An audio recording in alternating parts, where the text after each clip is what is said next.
Hello दोस्तों, computer awareness के हमारे एक और लेक्चर में आपका स्वागत है। इस वीडियो में मैं जनरेशन ऑफ कंप्यूटर्स को डिटेल में एक्सप्लेन करने वाला हूँ। ठीक है, तो शुरुआत से लेकर अभी तक की कंप्यूटर डेवलपमेंट की जो भी हिस्ट्री रही है उसे हम बेसिकली 5 जनरेशन में देखते हैं। ठीक है, और हर जनरेशन में कुछ मेजर टेक्नोलॉजिकल डेवलपमेंट हुई है जिसकी वजह से कंप्यूटर्स जो हैं धीरे धीरे बेहतर होते चले गए और उस तरह के बने जिस तरह के आज हम उन्हें देखते हैं। तो चलिए सबसे पहले फर्स्ट जनरेशन ऑफ कंप्यूटर्स को हम समझते हैं। So the period of first generation computers is considered to be from 1946 to 1959। यानी फर्स्ट जनरेशन के कंप्यूटर्स जो हैं उनका जो पीरियड है वो है 1946 से 1959। यानी 1946 से ये स्टार्ट होते हैं यूज होने और 1959 तक फर्स्ट जनरेशन के जो है कंप्यूटर्स यूज होते हैं। ठीक है, vacuum tubes were the main component used in the first generation of computers। यानी वैक्यूम ट्यूब्स जो है वो फर्स्ट जनरेशन ऑफ कंप्यूटर्स में यूज होने वाला मेन कंपोनेंट है, यानी मेन पार्ट है। ठीक है, कुछ इस तरह का ये वैक्यूम ट्यूब्स दिखाई देता था। इनका जो यूज होता था फर्स्ट जनरेशन के कंप्यूटर्स में वो होता था प्रोसेसिंग के लिए और मेमोरी के लिए। ठीक है, these computers were extremely large, often taking up entire rooms। यानी ये जो कंप्यूटर्स थे ये बहुत ज्यादा बड़े होते थे। ठीक है, एक्सट्रीमली लार्ज होते, जिसकी वजह से जो है इनको रखने के लिए एक पूरा एंटायर रूम लग जाता था। यानी ये पूरे एक रूम की जो है जगह लेते थे। They consumed a significant amount of electricity which made them very costly to operate. यानी ये जो कंप्यूटर्स थे ये बहुत अधिक मात्रा में यानी सिग्निफिकेंटली अमाउंट में इलेक्ट्रिसिटी यूज करते थे, यानी कंज्यूम करते थे, जिसकी वजह से इन्हें ऑपरेट करना बेसिकली बहुत ज्यादा कॉस्टली होता था। इसीलिए जो है जो बड़ी बड़ी ऑर्गेनाइजेशंस होती थी उस समय पर वो ही इन कंप्यूटर्स को यूज में ले पाती थी, यानी हर कोई इन कंप्यूटर्स को अफोर्ड नहीं कर सकता था। These computers generated a substantial amount of heat, requiring large and complex cooling systems to prevent overheating।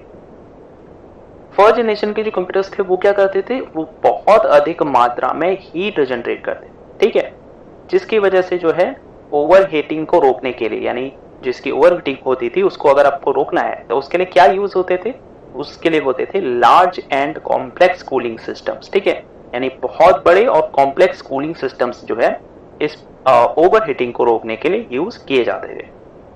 Programming in these computers was done using machine language. तो मशीन लैंग्वेज जो है उस समय पर प्रोग्रामिंग लैंग्वेज यूज होती थी, ठीक है, जो एक लो लेवल लैंग्वेज है।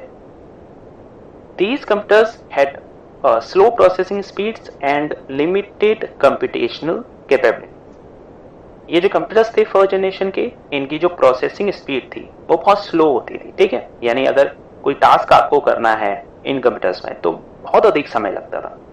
इसके अलावा इनकी जो कंप्यूटेशनल कैपेबिलिटीज होती थी वो भी लिमिटेड होती थी, यानी सीमित होती थी, यानी ये बहुत अधिक कॉम्प्लेक्स टास्क को जो है नहीं कर सकते। Storage was achieved using magnetic tapes and magnetic drums which were bulky and had very limited capacity।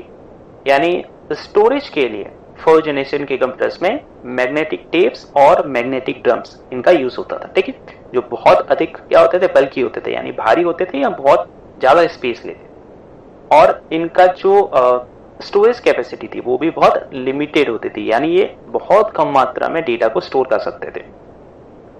Input and output operations were carried out using punch cards and paper tape। यानी input और output के लिए किसका use होता था, punch cards और paper tape. यानी आज के समय में जैसे हम कीबोर्ड और माउस का यूज करते हैं तो उस समय पर पंच कार्ड जो है इनपुट के लिए यूज होते थे और पेपर टेप आउटपुट के लिए यूज होते थे।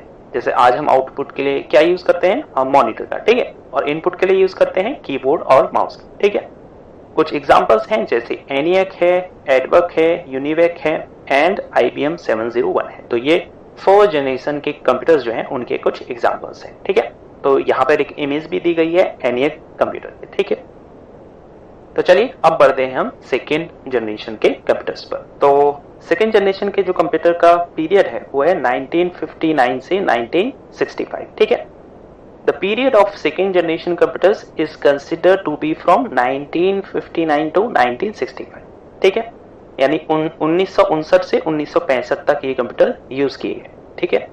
अब हो सकता है कि अलग अलग वेबसाइट्स में आपको ये जो पीरियड है कंप्यूटर जनरेशन का ये डिफरेंट देखने को मिले, ठीक है, कहीं और वेबसाइट में आपको अलग देखने को मिल सकता है, लेकिन ये जो मैंने निकाला है ये बुक से निकाला है और ये ज्यादा ट्रस्ट भी आप इस पे कर सकते हैं। और अगर एग्जाम्स में अगर आपको पीरियड लिखना है जनरेशन का तो आप इन्हें आराम से लिख सकते हैं, ठीक है, इसमें कोई एरर वगैरह नहीं है, ठीक है, ये गलत नहीं है। The second generation of computers used transistors instead of vacuum tubes, यानी जो सेकेंड जनरेशन के कंप्यूटर्स थे उनमें ट्रांजिस्टर्स का यूज होने लगा था, ठीक है। इन्होंने किसको रिप्लेस किया था? वैक्यूम ट्यूब को, ठीक है। तो वैक्यूम ट्यूब की जगह हम सेकेंड जनरेशन के कंप्यूटर्स में ट्रांजिस्टर्स का यूज कर रहे थे, ठीक है, जो कुछ इस तरह के दिखाई देते थे। The size of these computers was much smaller compare to the first generation, reducing the physical space required. First generation के कंपैरिजन में इन कंप्यूटर्स का जो साइज था वो बहुत छोटा था, यानी बहुत स्मॉल था, और इसकी वजह से जो है जो फिजिकल स्पेस चाहिए होता था कंप्यूटर्स को रखने के लिए वो भी रिड्यूस हो गया था, वो भी, यानी ये कंप्यूटर्स बहुत कम साइज में भी आ जाते थे। These computers consumed less power than first generation computers, making them more efficient, यानी फर्स्ट जनरेशन के कंप्यूटर्स से सेकेंड जनरेशन के जो कंप्यूटर थे वो लेस पावर यूज करते थे, ठीक है, जिसकी वजह से ये ज्यादा एफिशिएंट हो गए थे, यानी कम कॉस्टली भी थे और बहुत अच्छी तरह से वर्क भी ये करते थे, ठीक है। They generated less heat which reduced the need for extensive cooling system, ठीक है। सेकेंड जनरेशन के कंप्यूटर्स जो थे वो बहुत कम हीट जनरेट करते थे, जिसकी वजह से जो हम कूलिंग सिस्टम फर्स्ट जनरेशन में यूज करते थे उसकी भी जो जरूरत थी वो कम हो गई थी, ठीक है। Programming in these computers was done using assembly language such as early version of COBOL and Fortran। तो इन कंप्यूटर्स में जो प्रोग्रामिंग लैंग्वेज यूज होती थी वो होती थी असेंबली लैंग्वेज, ठीक है। असेंबली लैंग्वेज में भी अर्ली वर्जन कोबोल और फोर्ट्रॉन के यूज होते थे, ठीक है। ये भी बेसिकली एक तरह की लो लेवल लैंग्वेज ही है। These computers had faster processing speed and improved computational power, ठीक है, यानी इनकी जो प्रोसेसिंग स्पीड थी वो फास्टर थी फर्स्ट जनरेशन कंप्यूटर के मुकाबले में। इसके अलावा इनकी जो कंप्यूटेशनल पावर थी वो भी इंप्रूव हो गई थी, ठीक है। They utilized magnetic core memory which was faster and more reliable than magnetic drums, ठीक है। तो सेकेंड जनरेशन के कंप्यूटर्स में क्या यूज होने लगी थी? Magnetic core memory. First generation में क्या होती थी? मैग्नेटिक ड्रम्स यूज होते थे, ठीक है। अब मैग्नेटिक कोर मेमोरी जो थी वो ज्यादा फास्टर थी और अधिक रिलायबल थी मैग्नेटिक ड्रम्स की कंपैरिजन में, ठीक है। Input and output operations continue to use punch cards but with improved processing capabilities, यानी सेकेंड जनरेशन के जो कंप्यूटर्स थे उसमें भी इनपुट और आउटपुट के लिए पंच कार्ड्स का ही यूज किया जाता था, ठीक है, लेकिन इम्प्रूव्ड प्रोसेसिंग कैपेबिलिटीज के साथ, यानी उसमें थोड़ा इम्प्रूवमेंट जो है की गई थी। कुछ एग्जांपल्स हैं सेकेंड जनरेशन कंप्यूटर्स के, जैसे IBM 1401, IBM 7094 एंड CDC 1604, ठीक है। तो ये कुछ एग्जांपल्स हैं सेकेंड जनरेशन कंप्यूटर्स के, ठीक है। तो IBM 1401 जो था वो कुछ इस तरह का दिखाई देता, ठीक है। आप देख सकते हैं कि इसका जो साइज है वो बहुत छोटा है फर्स्ट जनरेशन की कंपैरिजन में, ठीक है। तो चलिए अब बढ़ते हैं हम थर्ड जनरेशन ऑफ कंप्यूटर्स पर। सो the period of third generation computers is considered to be from 1965 to 1970, यानी थर्ड जनरेशन के कंप्यूटर्स का जो पीरियड है वो है 1965 से 1971 तक, ठीक है। इस पीरियड में जो है ये कंप्यूटर्स यूज हुए हैं। Integrated circuits were the main component allowing multiple transistors to be placed on a single chip. इस जनरेशन के कंप्यूटर्स में क्या यूज हुई थी? इंटीग्रेटेड सर्किट्स, यानी ट्रांजिस्टर्स की जगह इंटीग्रेटेड सर्किट यूज हुई थी जिसे हम बोलते हैं आईसी, ठीक है। इससे हुआ क्या कि एक सिंगल चिप पे, यानी आईसी जो होती थी एक सिंगल चिप होती थी, इस पे जो है मल्टीपल ट्रांजिस्टर्स को प्लेस कर दिया गया, ठीक है, यानी एक ही आईसी पर कई सारे ट्रांजिस्टर्स आ गए थे, ठीक है। तो कुछ इस तरह की वो दिखाई देती है IC. Programming in these computers was done using high level languages such as basic, COBOL and Pascal. ठीक है, तो थर्ड जनरेशन के जो कंप्यूटर्स थे उनमें यूज होने लगी थी हाई लेवल लैंग्वेजेस, ठीक है, प्रोग्रामिंग लैंग्वेजेस जो थी बेसिक, COBOL एंड पास्कल. ठीक है, these computers had significantly faster processing speed and enhanced computational capabilities. ठीक है, तो प्रोसेसिंग स्पीड थर्ड जनरेशन के कंप्यूटर्स में और अधिक हो गई थी.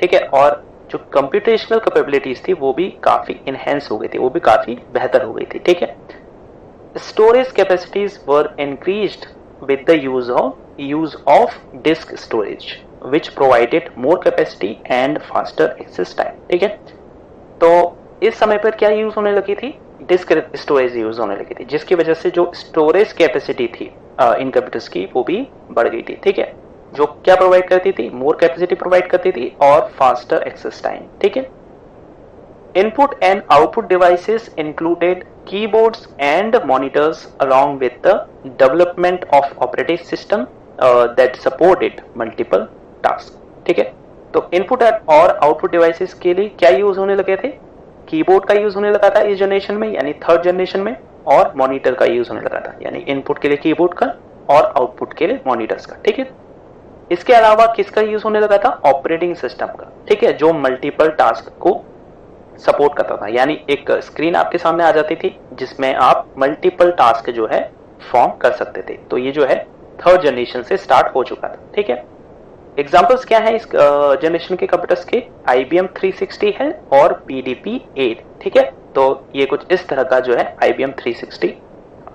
ठीक है, तो चलिए अब बढ़ते हैं हम फोर्थ जनरेशन ऑफ कंप्यूटर्स पर. So the period of fourth generation computers is considered to be from 1972 to present. ठीक है, यानी जो फोर्थ जनरेशन के कंप्यूटर्स हैं उनका जो पीरियड है वो 1972 से स्टार्ट होता है और आज तक है, यानी प्रेजेंट तक है. ठीक है, तो 1972 से अभी तक जितने भी कंप्यूटर्स आप देख रहे हैं वो सब फोर्थ जनरेशन ऑफ कंप्यूटर्स में ही आपके आते हैं. Very large scale integration technology were used, integrating thousands of ICs onto a single silicon chip.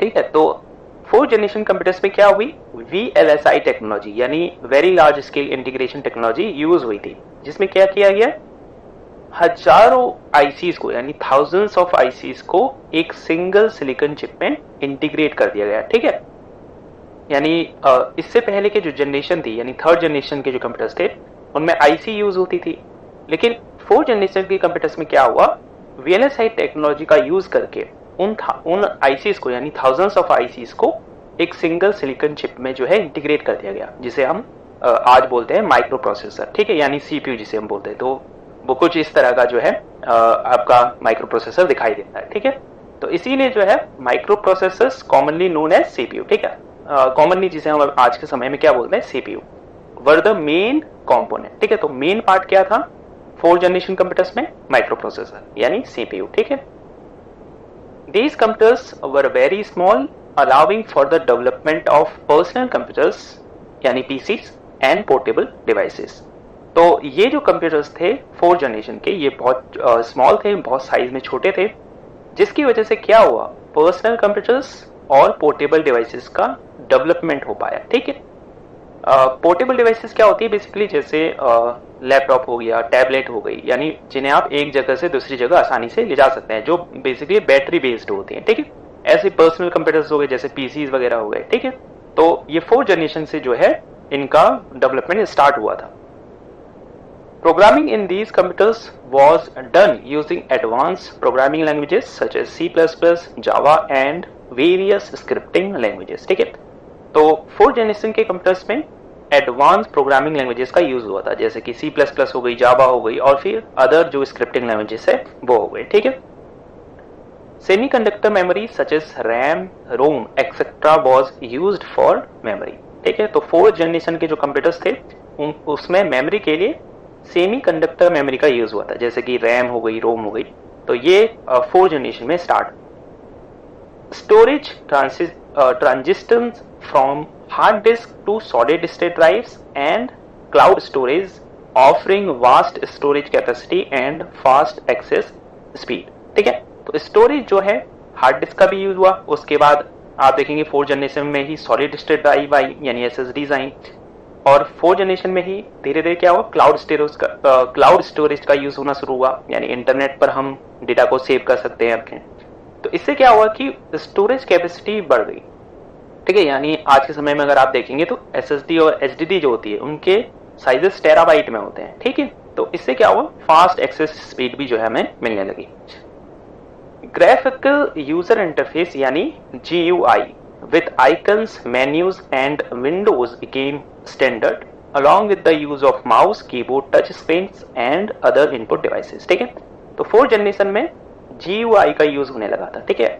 इसमें क्या होता है, GUI बेसिकली क्या होता है कि इंटरफेस है जिसमें आइकन्स होते हैं, मेन्यूज होते हैं, जैसे विंडो हो गया, ठीक है। विंडोज देखते हैं आप कंप्यूटर्स में, तो वही आपका GUI होता है, ठीक है। तो ये क्या हुआ, ये एक स्टैंडर्ड बन गया, यानी आपको हर कंप्यूटर में ये देखने को मिला। साथ ही माउस, कीबोर्ड, टच स्क्रीन और अदर इनपुट डिवाइसेस का भी यूज यहाँ पर होने लगा, ठीक है। तो यानी 1972 से आज तक के जितने भी कंप्यूटर्स आप देखते हैं वो सब 4th जनरेशन में आते हैं, ठीक है। जैसे कुछ एग्जांपल्स अगर हम देखें अर्ली 4th जनरेशन के, जैसे इंटेल 404 है, IBM PC है जो ये है इस तरह का था, स्टार्टिंग का जो PC था, ठीक है। एप्पल मैकिंटोश हो गया, तो ये सब स्टार्टिंग के एग्जांपल्स हैं। आज भी आप देखेंगे तो आज तो थाउजेंड्स जो है ब्रांड्स हैं लैपटॉप के, पीसीज के, तो इस तरह से है। तो चलिए अब चलते हैं हम 5th जनरेशन ऑफ कंप्यूटर्स पर। सो 5th जनरेशन ऑफ कंप्यूटर्स जो हैं वो स्टार्ट होते हैं प्रेजेंट से और बियॉन्ड तक ही चलेंगे, यानी आज से लेकर आपको कई दशकों तक जो है 5th जनरेशन ऑफ कंप्यूटर्स जो है देखने को मिलेंगे, ठीक है। Advance AI, quantum computing and nanotechnology are the main component. तो इस जनरेशन में जो है आपको एडवांस AI, ठीक है, quantum computing and nano technology ये जो है मेन कंपोनेंट के रूप में देखने को मिलेंगे। The size of these computers continues to become smaller with devices that can be wearable और एम्बेडेड इन अदर ऑब्जेक्ट्स, ठीक है। तो इन कंप्यूटर्स में आपको साइज जो है और छोटा देखने को मिलेगा, इन कंप्यूटर्स का साइज, ठीक है, with devices that can be wearable and embedded in other objects। तो ये जो डिवाइसेस हैं ये आपको वेयरेबल भी देखने को मिलेंगे, यानी जिन्हें आप पहन सकते हैं, जैसे स्मार्ट वॉचेस हो गई या फिर आपके फिटनेस ट्रैकर हो गए। तो इस तरह की डिवाइसेस आपको इस जनरेशन में देखने को मिलेंगे। इसके अलावा एम्बेडेड इन अदर ऑब्जेक्ट्स, यानी ये डिवाइसेस आपको अदर ऑब्जेक्ट्स में भी एम्बेडेड मिलेंगे, जैसे कार में हो गया या फिर आपकी स्कूटी वगैरह में हो गया, ठीक है, या फिर आपके होम अप्लायंस में हो गया, जैसे स्मार्ट होम डिवाइसेस जो आती हैं, ठीक है। इस तरह की डिवाइसेस आपको 5th जनरेशन कंप्यूटर्स में बहुत ज्यादा देखने को मिलेंगे। Programming in these computers is done using AI specific languages such as Python and R, ठीक है। तो इन कंप्यूटर्स में जो प्रोग्रामिंग होगी वो होगी AI स्पेसिफिक लैंग्वेजेस में, ठीक है, जैसे पाइथन है या R है, इस तरह की लैंग्वेजेस आपको इन जनरेशन के कंप्यूटर्स में दिखाई देगी। These computers are capable of learning, decision making and processing massive data sets in real time।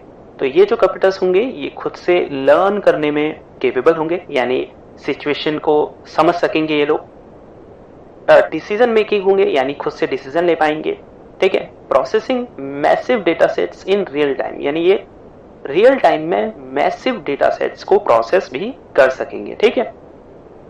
Storage is achieved through cloud storage, distributed data sets, databases and emerging quantum storage technology, ठीक है। Storage के लिए क्या use होगा, cloud storage use होगा, वो तो अभी भी हम वैसे करते ही हैं।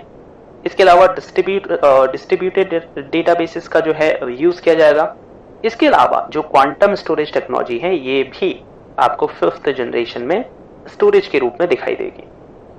Advanced interfaces such as voice and image recognition, virtual reality, ठीक है, augmented reality are used.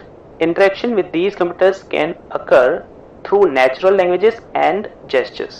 तो 4th जनरेशन में आपको एडवांस इंटरफेसेस देखने को मिलेंगे, जैसे वॉइस है, वॉइस एंड इमेज रिकॉग्निशन है, यानी कंप्यूटर जो है आपके वॉइस को रिकॉग्नाइज कर पाएंगे, ठीक है, आपकी वॉइस को एक इनपुट के रूप में ले पाएंगे। इसके अलावा इमेज रिकॉग्निशन है, यानी आपके फेशियल एक्सप्रेशन को ये जो है पढ़ पाएंगे, ठीक है। वर्चुअल रियलिटी हो गया या फिर ऑगमेंटेड रियलिटी हो गया, इस तरह के एडवांस इंटरफेसेस का यूज जो है आपको 5th जनरेशन में देखने को मिलेगा, ठीक है। Interaction with these computers can occur through natural languages and gestures. तो इस जनरेशन के जो कंप्यूटर्स होंगे उनके साथ में आप नेचुरल लैंग्वेज के थ्रू इंटरेक्शन कर पाएंगे। इसके अलावा जेस्चर्स के थ्रू, जैसे फिजिकल जेस्चर्स हो गए, ठीक है। तो इस तरह से आप 5th जनरेशन के कंप्यूटर्स के साथ इंटरेक्शन कर पाएंगे, ठीक है।